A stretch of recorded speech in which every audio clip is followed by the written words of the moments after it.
Hello, fellow writers. My name is Cheryl. I write books, or at least I try to.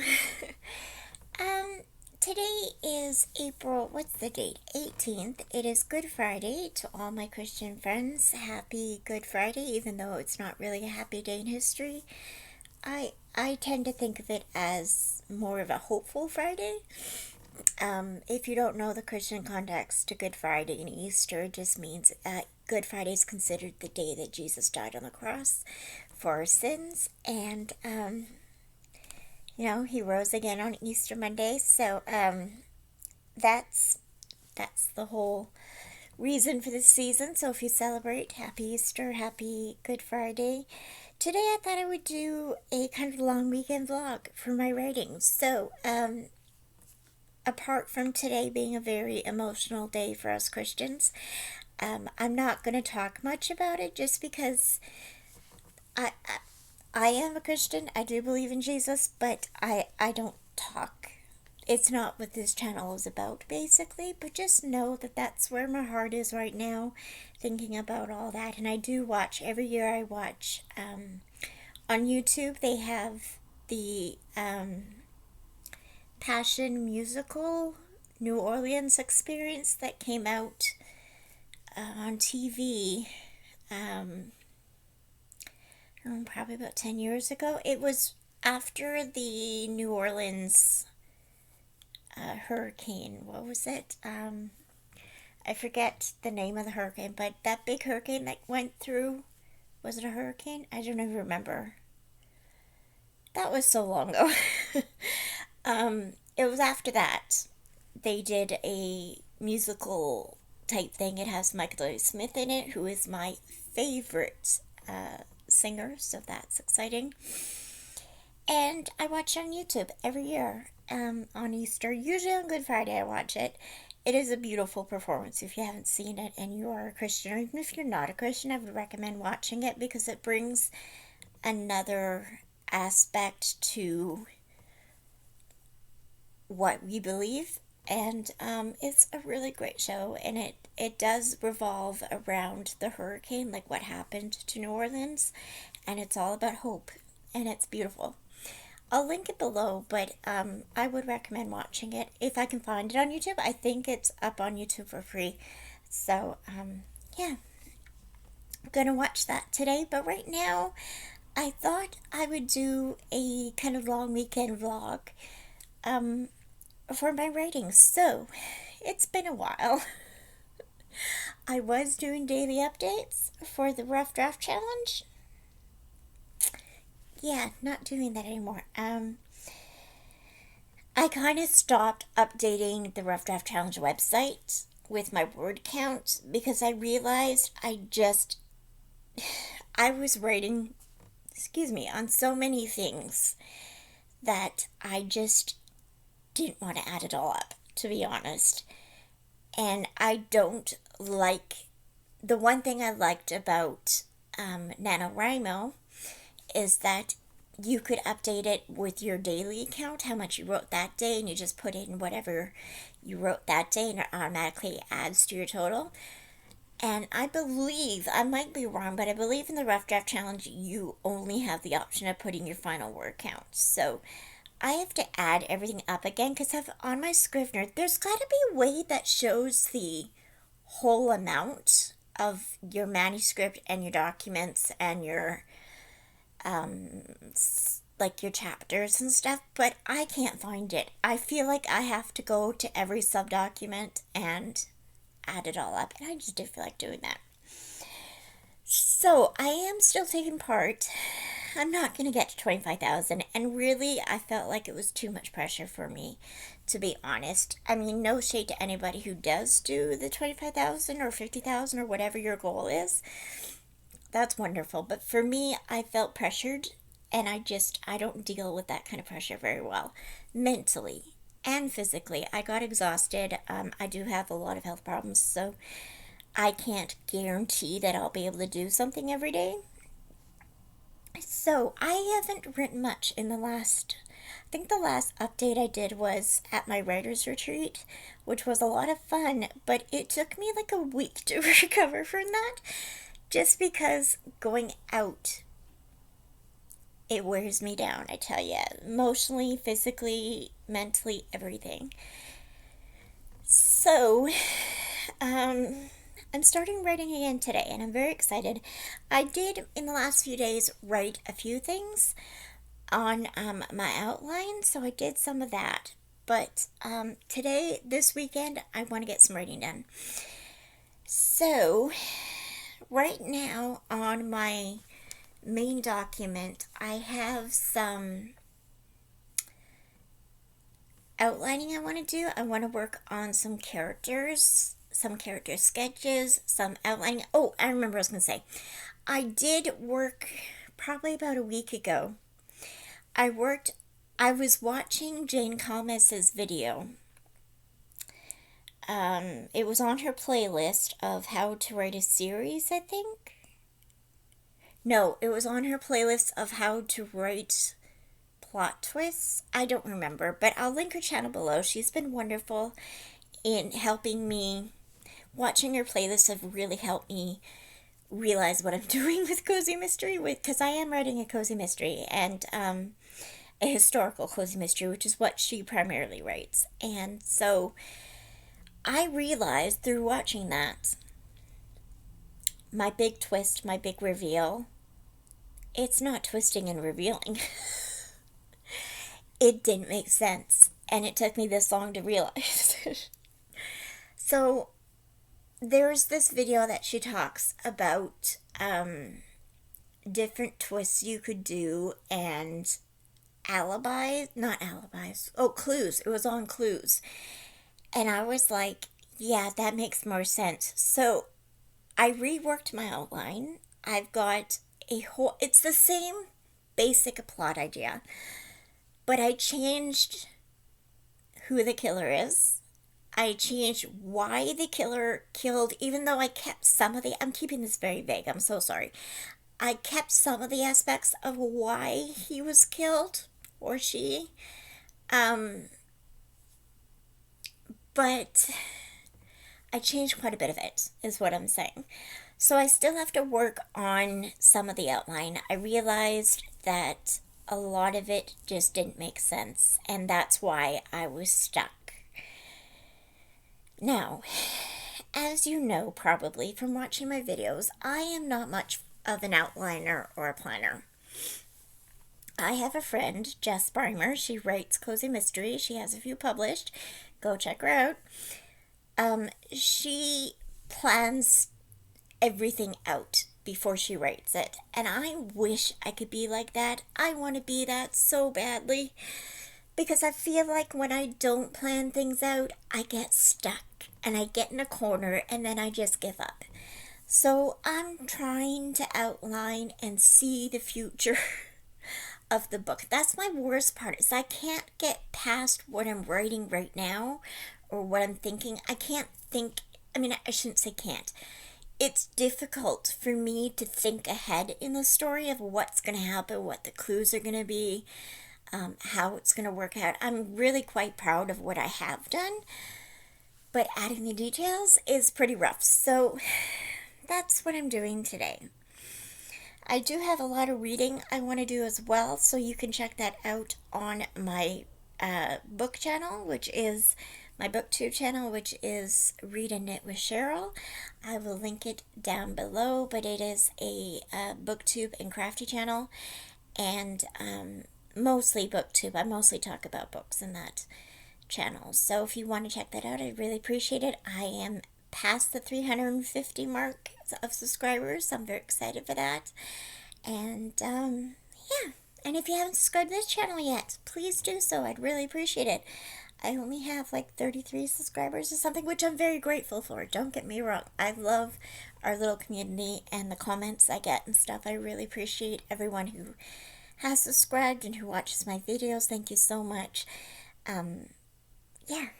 So, we're going to get started. It is currently 8:45. I have to call my brother at 9 because I talk to him every day except weekends at 9 a.m. So I got to do that. I also have to message someone real quickly. And I think I'm just gonna start after I talk to my brother, but I'll let you know what I do. Okay, bye. I'll catch up with you later. Hi, it's me. Um, yeah, it's almost 8:30 in the morning on Monday, April 21st, 1919. Oh my gosh, I'm thinking of the 1920s. 2025.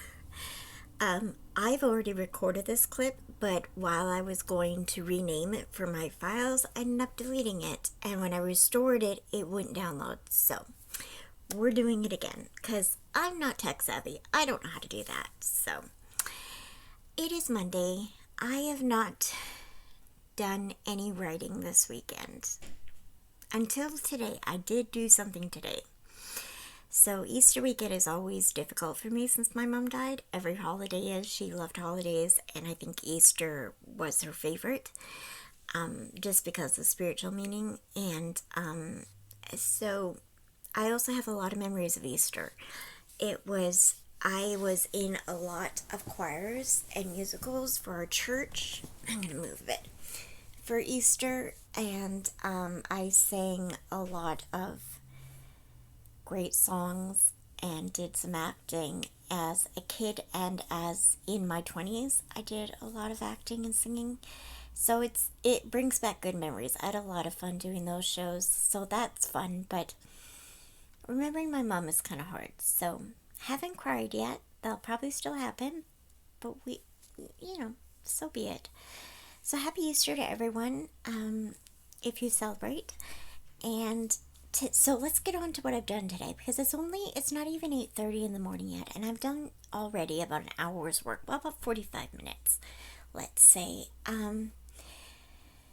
So I realized that I can't picture things. Now, hear me out. When I read something, I can picture the settings. If they're talking about the rolling green hills, or the I can't think of anything, an old house, that kind of thing. I can see those things in my head. I could see settings. But when it comes to characters, I can't see characters no matter how well they're described. I cannot imagine characters unless I've seen a movie adaptation of the said book. Then I can picture the actors that played that character. But just reading a book, I can't imagine a character. So, I thought it would really help me out a lot if I found some images of 1920s people, like photographs. So first I went to Shutterstock, and you have to pay for that. So then I thought, no, I don't have the money for that. So then I thought, okay, there's got to be a website that has free pictures to download. So I found a couple. One I still have to check out, but one that I did find was, I think it's called Freepik.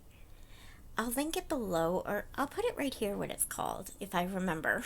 If I don't, I'm sorry. But you get 10 free downloads before you have to pay. And I think it's 10 free downloads per day. I'm not sure. They do have a paid version where you can get unlimited downloads for a certain subscription amount of money. I'm hoping it's 10 pictures per day, but I think it might just be 10 free downloads before you have to pay. Either way, I got 7 of my characters worked out. So I'm very excited for that. I feel like I'm getting plot bunnies in my head. Every time I look at a character, I'm seeing new things. I'm like, yeah, that's so and so. Like, I saw Lena, or actually Genevieve. I saw Genevieve, and I was like, that is her. That is her. And Lena, I kind of had a bit of a problem with, but then I found a picture that was more, it screamed Lena to me. Genevieve was very easy. As soon as I saw the picture, I knew it was her. And then I have a couple other characters that were like that. As soon as I saw the picture, I knew it was them. So I used the free downloads. Again, there's certain pictures you have to pay for. And then there is a subscription for premium where you can get unlimited downloads of any type. I think I'm just going to use the free site and see if I can find any more. I think there's like a PicMonkey, I think it's called. They have free pictures as well to download. Of course, you have to credit the photographer or illustrator, of course. but you don't have to pay for it. And I'm just using it for my personal use. I'm not using it in any other business way or anything. But if I do show you the pictures, I will of course credit the photographer or illustrator for those, no problem. And just know I did get them royalty free, so don't worry about that. If you pay for them, that means they're not royalty free. You know what I mean? So yeah, free to use means you can use them on the internet, but you have to give credit to the artist, which I totally get. So, yeah, I'm very excited. So I've been doing that, and I'm really having fun with it. And I also want to get some downloads of settings, like different houses and stuff, that I'm hoping, and like restaurants and stuff like that, that I'm hoping to include in my novel. So I believe I've mentioned before, this is taking place in the 1920s. It's a historical cozy. So I don't know a lot about the 1920s as far as, I'm old, but I'm not that old. I don't know anything. I wasn't born then, okay? So, I have to look at some stuff. So today's going to be full of research, and I'm having a lot of fun with it. I'm getting a lot of plot bunnies, and yeah, that's what I'm going to do. So I'm going to do some more of that. That's it. Okay, talk to you later. Hi. So I forgot to do an outro for this video, so I'm doing it now. It is Wednesday, the 23rd of, what month is it? April 2025. And I hope everyone had a wonderful Easter. This did not turn out to be an Easter weekend vlog. Because I didn't do a lot of reading or writing. So the reading was supposed to be a vlog of me reading, and I was going to put it up on my other channel, linked below. But the writing, I was planning on doing a lot of writing on Easter weekend. It didn't happen. I had some health problems, and I'm sorry for the noise of the traffic. But I also was quite busy with some other stuff, so I don't really want to get into it. But, yes, so I didn't really get anything done. I mean, I got some done. I did get a lot of character work done, and I do want to do more today, but I'm going to start another vlog. So this may very well, I forgot I had my window open, so I'm sorry. This might very well be a very short video.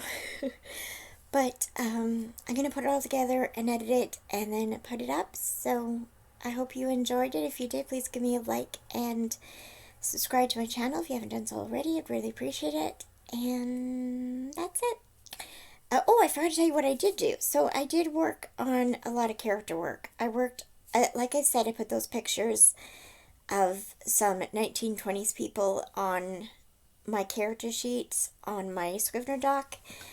I am going to do some more work on the characters, because I find learning about my characters is giving me more plot ideas, which I really like.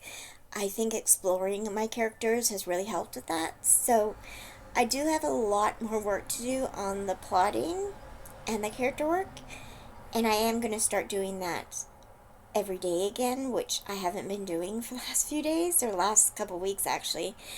I did do like 11 days straight in April, and it's now the 23rd. So. Anyways, I did find out I quite possibly have rheumatoid arthritis in my hands. My mom had it. Her fingers were very disfigured. So it's kind of my worst nightmare to get that. And it's not because I was ashamed of her fingers, or like the fact that they were kind of like that. I wasn't ashamed of it. I just know how much it affected her mental health, as well as her having to give up her dream of being a pianist. So I'm worried about having to give up some things, and I'm worried. But I do get x-rays done soon to find out. I mean, I'm pretty sure I have arthritis, but I don't know for sure if it's rheumatoid or osteo.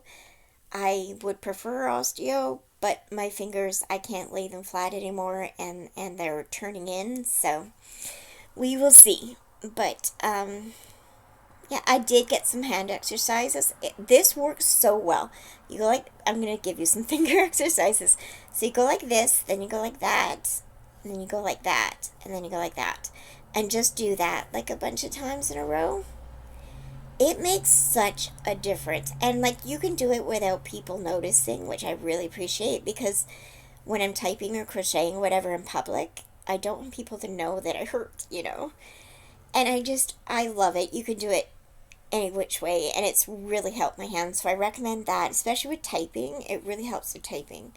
Like for the first few times I do it, it really hurts, but then it still hurts, but it's not as bad. So just a tip there.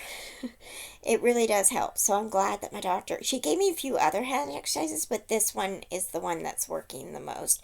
I still will do the others, but this one has made a big difference. So, okay, I'm signing off. I will talk to you in the next vlog. Bye, guys. Have a great day.